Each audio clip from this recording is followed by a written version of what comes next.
सुनो कथा चैनल आपका अभिनंदन करता है। आज की कथा का नाम भस्म की महिमा है। कृपया हमारे चैनल को सब्सक्राइब करें और बेल आइकन दबाना ना भूलें। अगर आज की कथा पसंद आए तो लाइक का बटन दबा दें। आइए अब चलते हैं वीडियो की ओर। एक बार वामदेव नाम से प्रसिद्ध एक महाप्रतापी शिव योगी हुए हैं, जो सुख दुख आदि द्वंद्वों से रहित, निर्गुण, शांत, असंग, समदर्शी, आत्माराम, क्रोध को जीतने वाले तथा ग्रह तथा गृहिणी से हीन थे। वे सबके ऊपर दया करने में संलग्न रहने वाले थे। वे महात्मा एक दिन स्वेच्छा से घूमते फिरते बड़े भयंकर वन में जा पहुंचे। उस निर्जन वन में भूख प्यास से पीड़ित एक ब्रह्म राक्षस रहता था।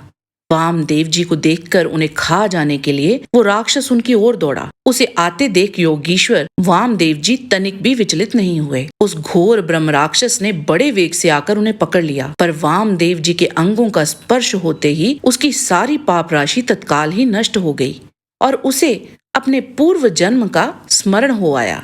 जैसे चिंतामणि का स्पर्श करके लोहा भी सोना बन जाता है, वैसे ही वह राक्षस साधु के संपर्क से पूर्ण आनंदमय हो गया। उसने योगी के चरणों में नमस्कार करके कहा, महायोगिन, मुझ पर प्रसन्न होइए। कहाँ आप जैसा सब प्राणियों पर दया करने वाला महात्मा और कहाँ मैं पापी। वामदेव जी ने पूछा, भयानक राक्षस का रूप धर के इस वन में घूमने वाले तुम कौन हो और यहाँ किस लिए रहते हो? राक्षस ने कहा, इससे 25वें जन्म पूर्व मैं पवन राष्ट्र का रक्षक था। उस समय मेरा नाम दुर्जय था। मैं बड़ा पापी और स्वेच्छाचारी था। प्रतिदिन नई नई स्त्री का उपभोग करने की इच्छा रखता था। नित्य एक एक स्त्री का भोग करके छोड़ देता था और उसे घर के भीतर रख के दूसरी स्त्री का अपहरण करवाता था। मेरे द्वारा भोगी हुई स्त्रियां घर के भीतर बंद रह के सदा शोक में डूबी रहती थी। मेरे राज्य में जितने ब्राह्मण थे वे स्त्री सहित भाग गए। सधवा, विधवा, कुमारी तथा रजस्वला सभी तरह की स्त्री का हरण करके उनके साथ कुकर्म करता था। इस प्रकार दूषित विषय भोगों में आसक्त मत तथा मदिरापान में रत रहने के कारण मुझे जवानी में ही यक्ष्मा आदि बड़े बड़े रोगों ने घेर लिया।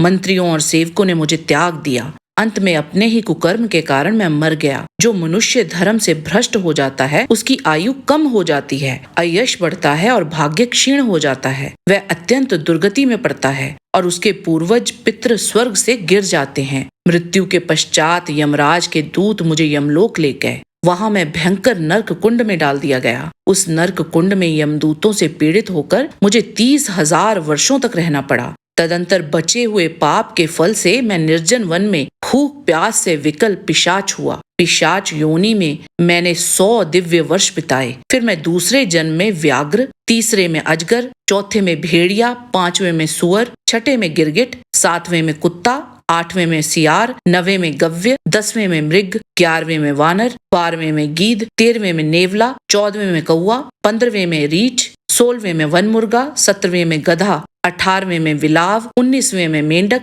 20वें में कछुआ, 21वें में मछली, 22वें में चूहा, 23वें में उल्लू, 24वें में जंगल हाथी और 25वें में ब्रह्म राक्षस हुआ। इस समय आपके शरीर के स्पर्श मात्र से मेरी पूर्व जन्म की स्मृति जाग उठी है। आपके संग से मेरे मन में वैराग्य तथा प्रसन्नता हुई है। महामते, ऐसा प्रभाव आपको कैसे प्राप्त हुआ? वामदेव जी बोले, ये मेरे शरीर में लगे हुए भस्म का महान प्रभाव है। भगवान शंकर के सिवा दूसरा कौन है जो भस्म की शक्ति को जानता है? महादेव जी का जैसा महात्म्य है वैसा ही भस्म का है। भस्म के संसर्ग से तुम्हारी बुद्धि भी निर्मल हो गई है, अतः तुम भी श्रद्धा से पवित्र त्रिपुंड्र धारण करो। महातपस्वी शिव योगी वामदेव ने इस प्रकार भस्म का महात्म्य बतलाकर भस्म को अभिमंत्रित करके उसे घोर ब्रह्म राक्षस को दिया। उसे ब्रह्म राक्षस ने ललाट में त्रिपुंड्र धारण किया और उसके प्रभाव से वह तत्काल ब्रह्म राक्षस का शरीर त्याग कर दिव्य स्वरूप में सुशोभित हो गया। उसने भक्ति पूर्वक गुरु वामदेव जी की परिक्रमा की और दिव्य विमान पर बैठकर पुण्य लोक को प्रस्थान किया।